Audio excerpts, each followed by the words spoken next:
From Blackfoot to Teton, we've got your District 6 breakdown right here on the East Idaho Prepcast with Lance Taylor.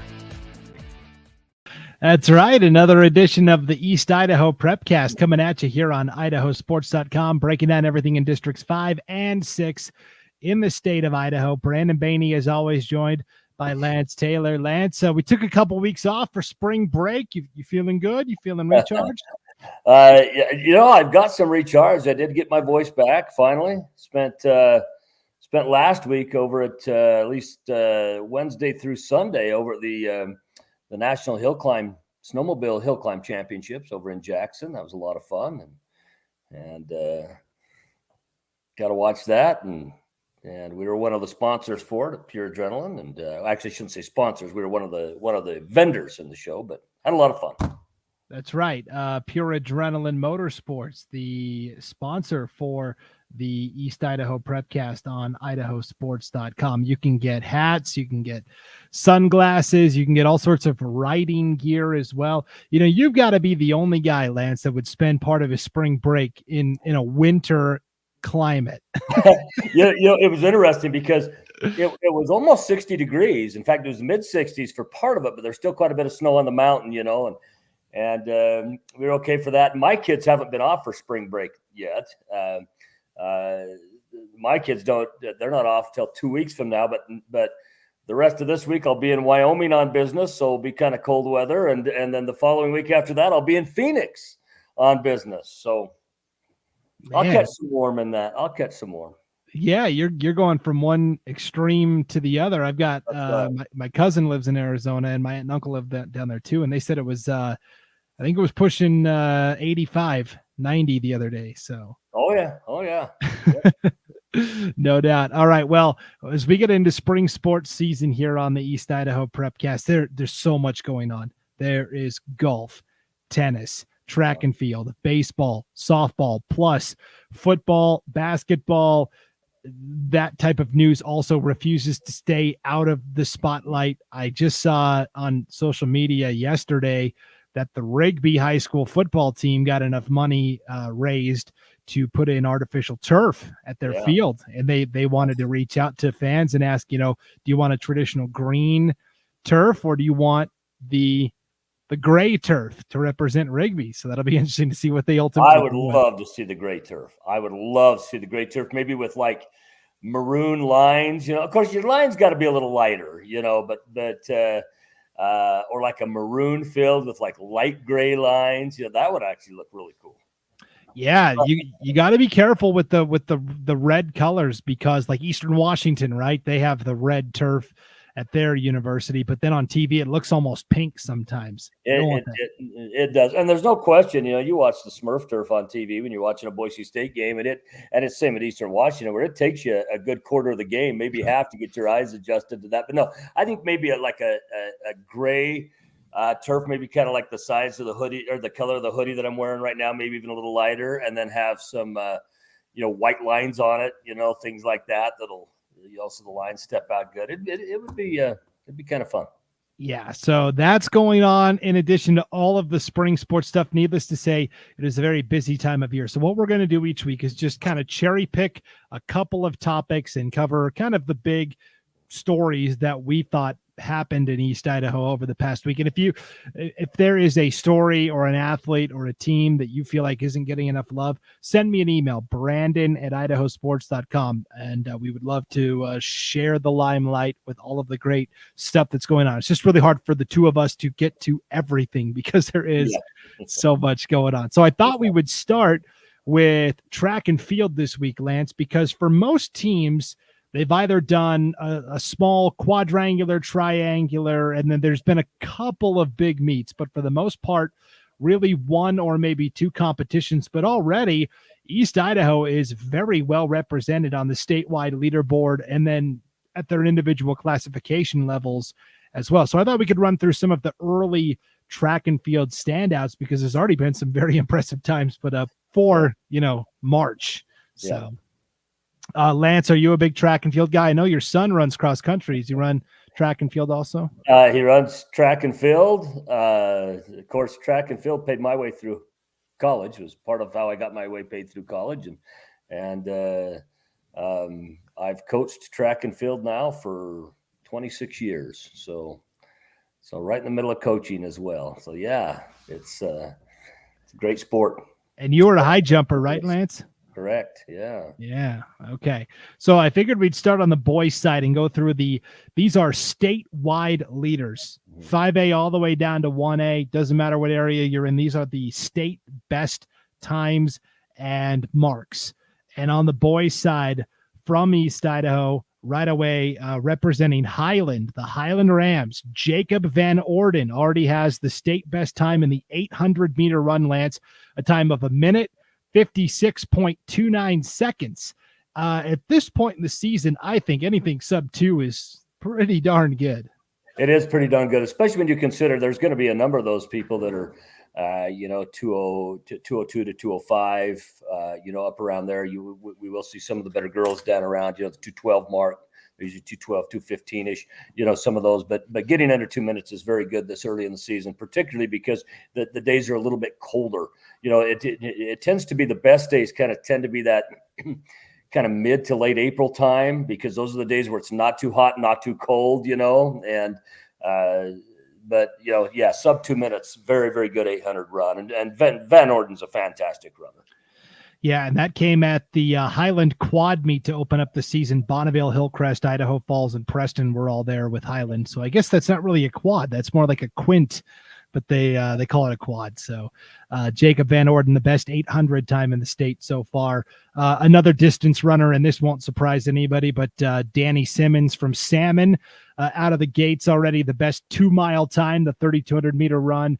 At the Salmon Icebreaker meet last week, he ran a 9:16.23 in the 2-mile. That's a pretty good opening time.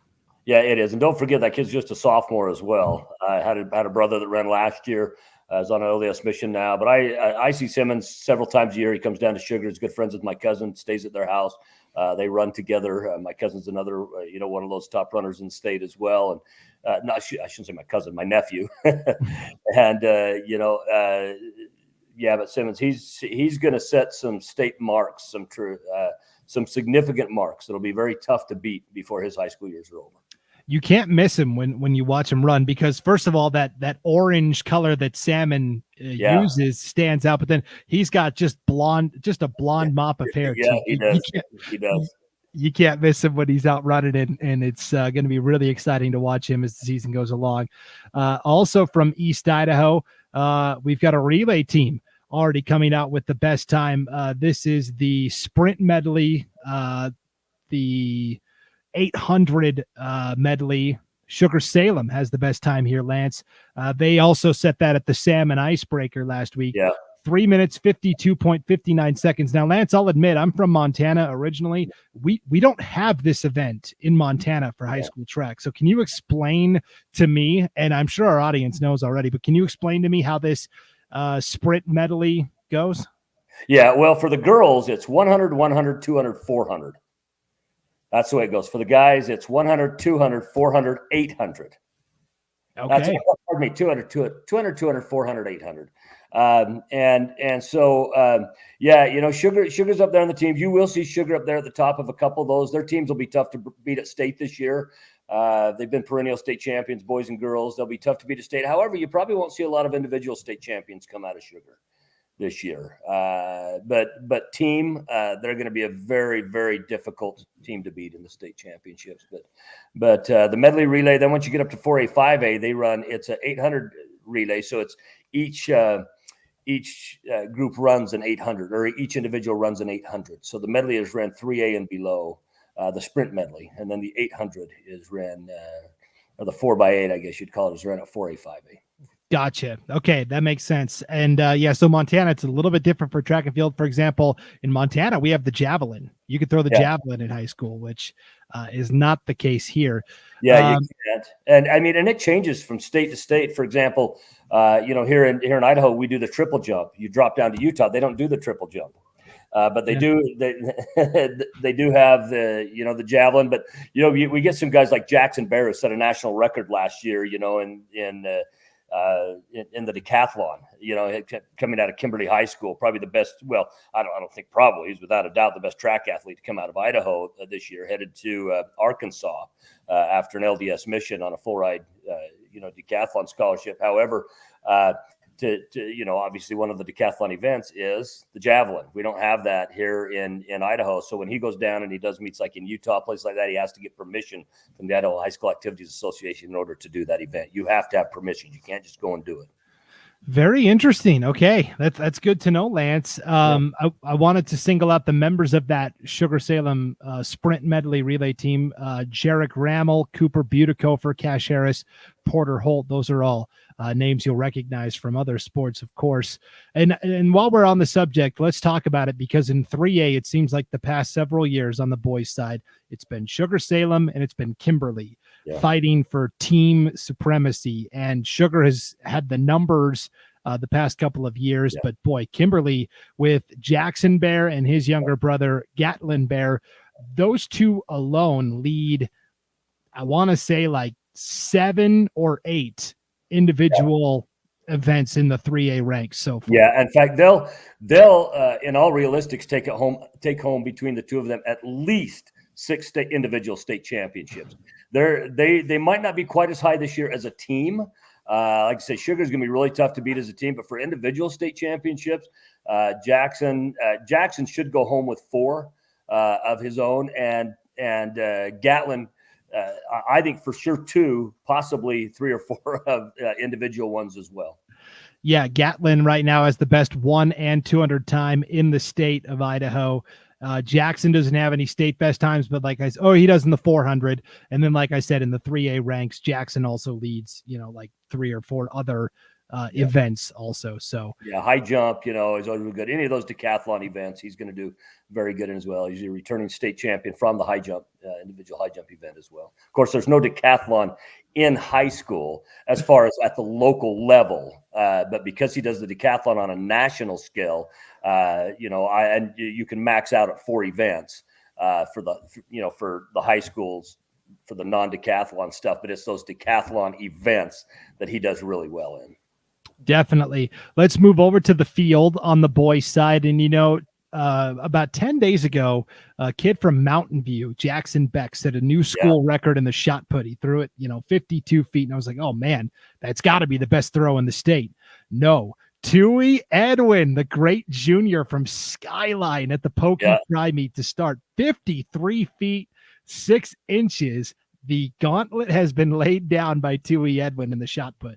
Yeah. Edwin's going to be tough to beat. I've felt that that's his to lose this year, But the thing is, and this is what you find with track and field, you end up with a lot of athletes that come in and track and field that have maybe never tried it before, didn't know what they'd be good about. And all of a sudden these kids start finding out something about themselves during track and field that they didn't know. They usually know who they are in football. They usually know who they are in basketball, things like this. But they find stuff out about themselves in track and field because it makes them better at everything they do. It'll make you a better football player. It'll make you a better basketball player. It'll make you a better volleyball player. It'll make you a better soccer player. That's what track and field does. And you find these guys that sometimes out of nowhere, Buticofer is one of them that you were mentioning before in that medley relay, has traditionally been a baseball player. Has now found himself as a fantastic athlete in the track side. And there will be some names, trust me, Brandon, there will be names that we talk about after the state championships that weren't even really on our radar much during the regular season. That's just the way track and field goes.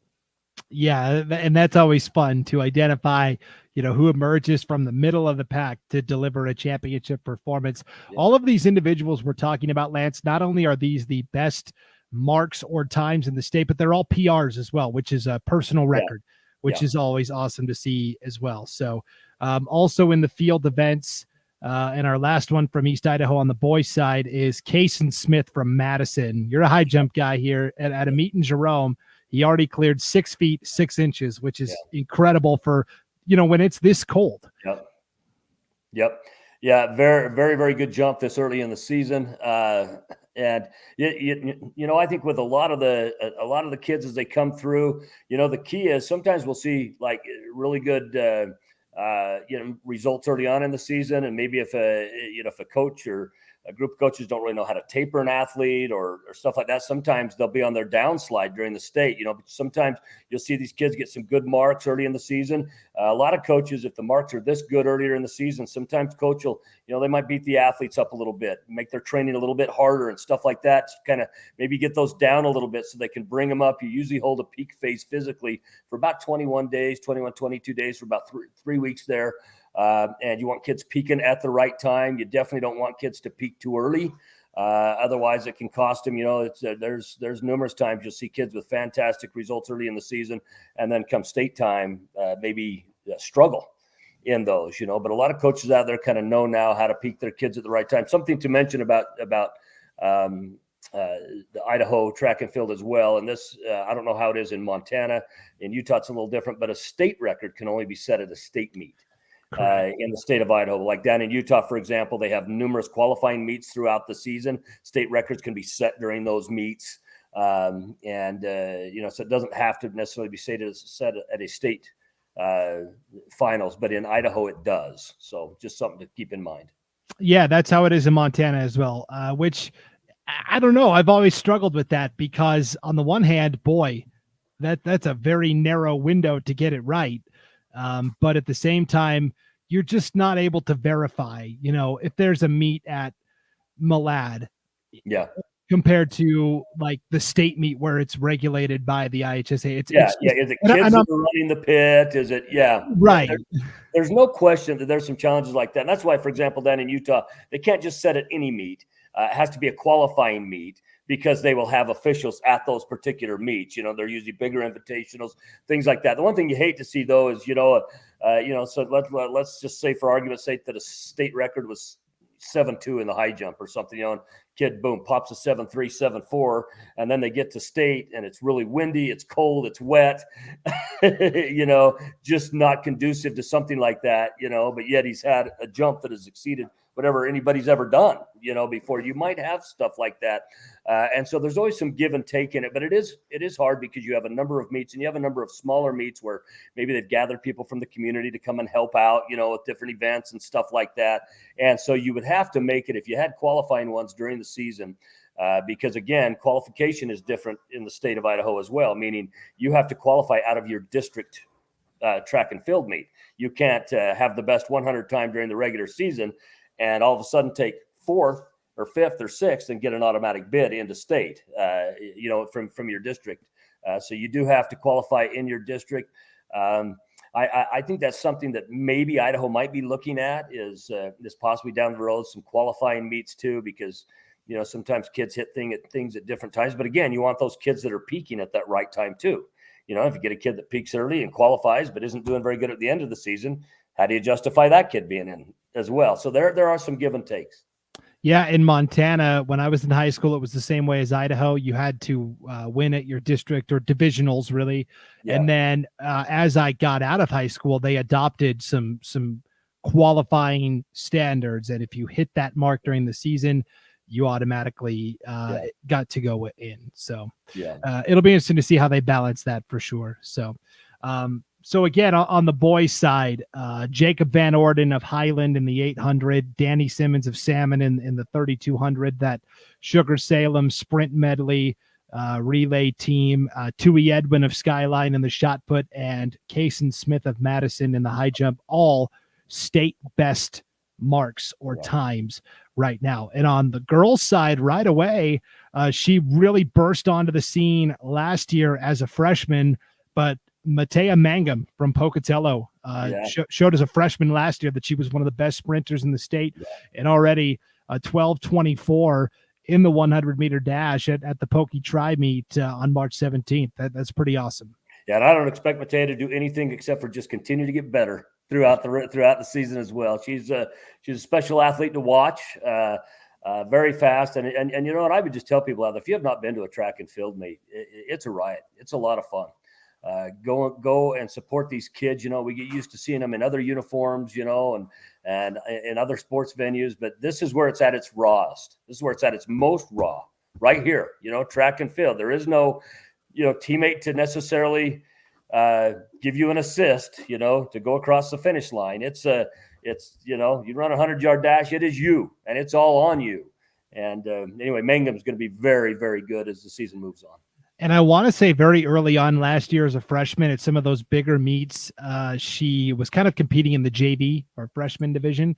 And they found out pretty quick that, we need to bump her up to the varsity and have her compete. That's right. And that's one of the things that I was talking about earlier too, that sometimes kids get in there, you don't know what you can do. And all of a sudden you find yourself out and saying, holy cow, yeah, I'm pretty good at this.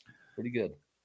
Mangum is also part of the state best 4x100 meter relay time right now. Pocatello holds that 50.54 seconds. Haley Buffett, Dita Masak, and Kalia Tatum are also part of that 4x1 relay team. So Pocatello on the girls' side in the sprints look like they've got a little juice to them. Yeah, they do. And I expect Pocatello to not just do good as individuals this year. I expect them to do quite good as a team too. When you have a handful of good sprinters, that also puts you in the running for state championships when it comes to, the 4x1, the 4x2, the 4x4, things like that. And so those are things that I think Pocatello is not on a number of people's radars. Pocatello is going to do very good this year in the 4A division. Yeah, they have traditionally a very strong cross-country program as well, and that translates over to the track also. Well, we have a lot of bigger meets to see these kids against other people throughout the season as well. You do have Tiger for Southeast Idaho. You have Tiger Grizzly coming up. You get to see a lot of these kids against other competition that's even bigger, and that they'll face others that they'll face at state and so forth. So that's one we'll definitely keep an eye on as well.